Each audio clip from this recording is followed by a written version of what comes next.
Hello, YouTube Axis and Allies brethren. Welcome back to turret number 2 in Wake Forest, North Carolina, where I, Captain Jack, playing the Axis, will be going up against No Limit, representing the Allies or commanding the Allies.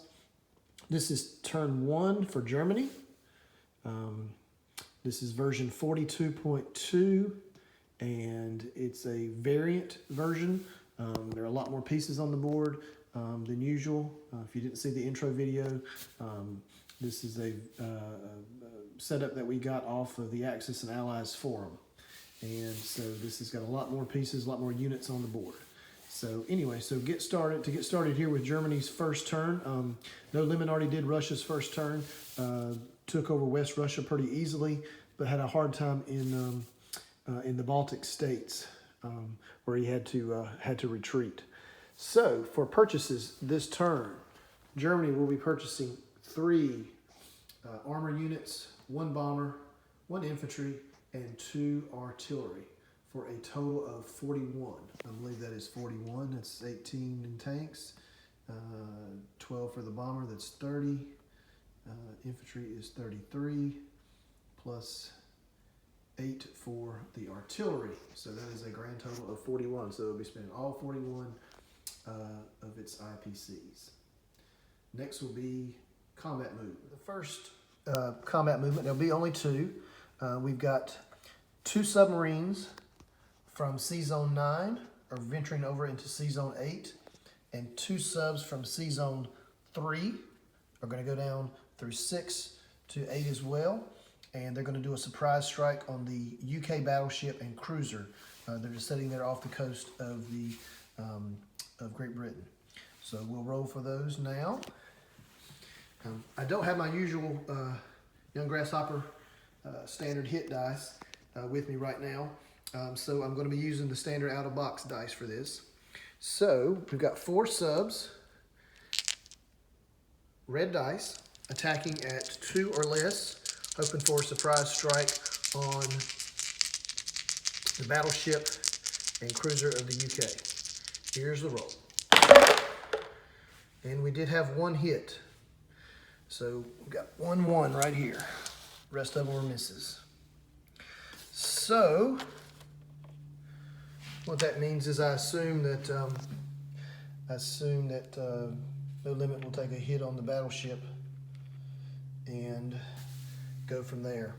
I don't remember. I have to go back and read in the 42.2. I'm so used to playing Anniversary and Global, whether or not that damage is automatically repaired or whether we have to pay to repair that. I can't remember. I have to go back and read the rules, so check on that. All right, the only other battle will be in Karelia, where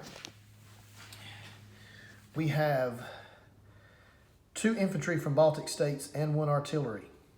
3 infantry from Finland will march into Karelia. 1 infantry and 1 tank via transport coming from Germany, and 1 bombardment by the battleship in that sea zone, in that adjacent sea zone. So that should be able to take care of the 1 Russian artillery unit sitting there. Hopefully so.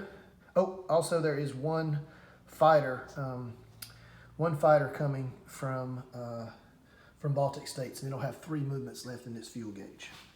So let me get that rolled. We'll go back over to the battle board here. We'll just roll for the bombardment first, which is will be 4 or less.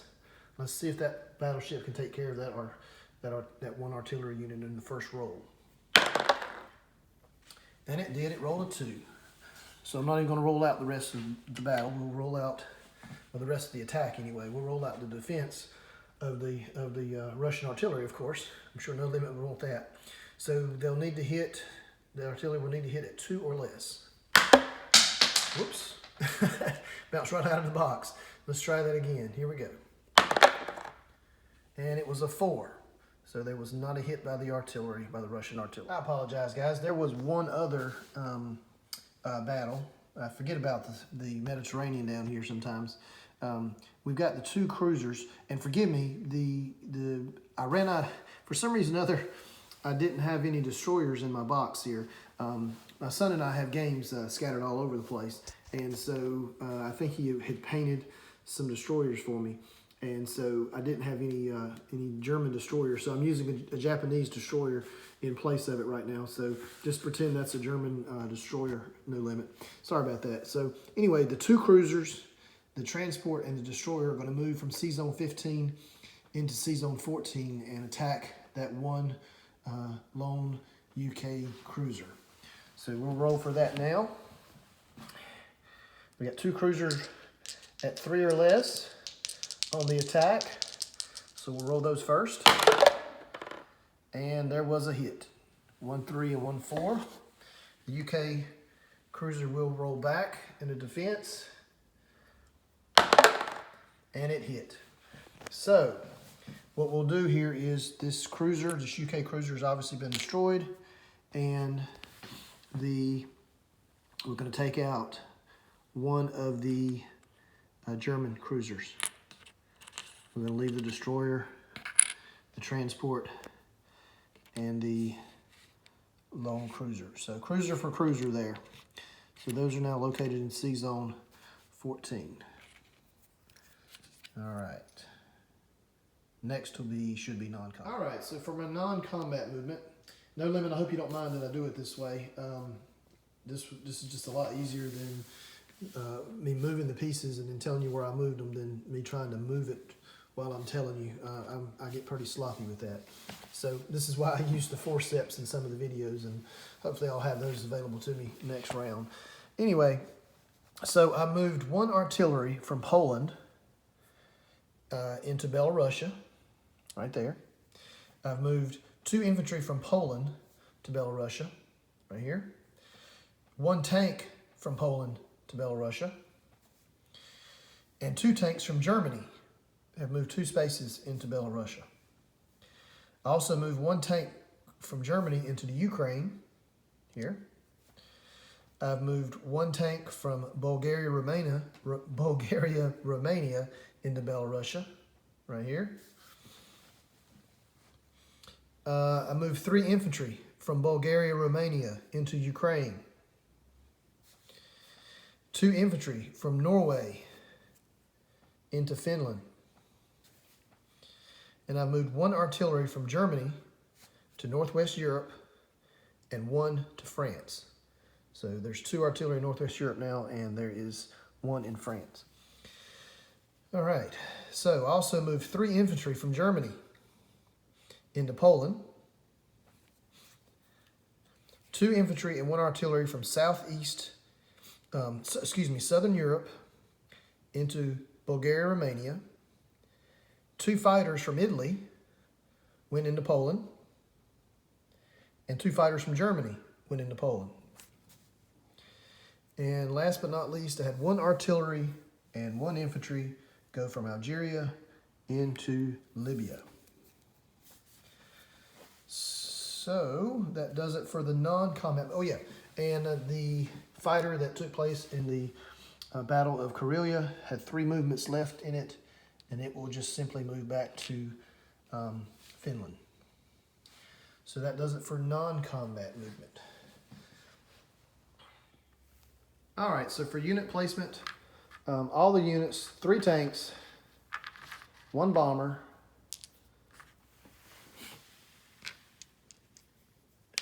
the tanks,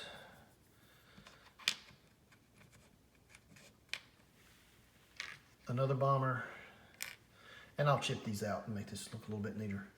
2 artillery, and 1 infantry are going down in Germany. Oops, see, told you you can't do this. Are going into Germany.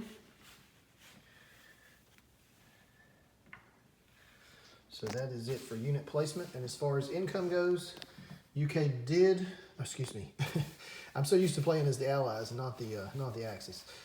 Germany did take Karelia, so Germany will go back up to from 39 to 41, and Russia will go down to from 26 to 24. And I think No Limit mentioned on his last video that he collected 28 IPCs, but he only collected 26, and he's already corrected that. He knows that already, so I pointed it out to him. Simple mistake. We all will make plenty. doing this. So for the unit recap, we have 4 subs in C Zone, 4 German subs in C Zone 8. We have 2 infantry units in Morocco. We have 3 infantry units and 1 artillery and 1 tank in Libya. We have 1 cruiser, 1 destroyer, and 1 transport in C Zone 14. In France, we have 2 tanks, 2 infantry, 1 fighter, 1 artillery, and 1 AA gun. In Italy, we have 4 infantry, 1 tank, and 2 AA guns and 1 factory. In Northwest Europe, 2 infantry, 2 artillery, and 1 AA gun. In Germany, 2 bombers, 3 tanks, 1 infantry, 2 artillery, and 2 AA guns. In Poland, 2 fighters, 4 fighters, and 3 infantry. In Bulgaria, Romania, we have 2 infantry, 1 fighter, and 1 artillery. In Ukraine, we have 3 tanks, 2 artillery, and 7 infantry. Something I didn't mention earlier, I used the standard out-of-box chips here for 42.2. So the gray chips are 1 unit, the green chips are 3, and the red chips are 5. All right, so in Belarusia, we have 4 tanks. We have 5 infantry and 1 artillery. In Karelia, we have 8 infantry and 1 artillery. In Finland, we have 2 infantry, 1 fighter. In Norway, 1 fighter. And in C Zone 5, we have 1 battleship and 1 transport. I believe I hit them all. Lemon, I hope that wasn't confusing. Send me an email or a text if it was, and we will clarify. So that is it for the unit recap, and that is it for the German turn round 1. Next up will be No Limit doing the UK turn. So may you also roll 5s and 6s. From the turret number 2 in Wake Forest, North Carolina, Captain Jack, over and out.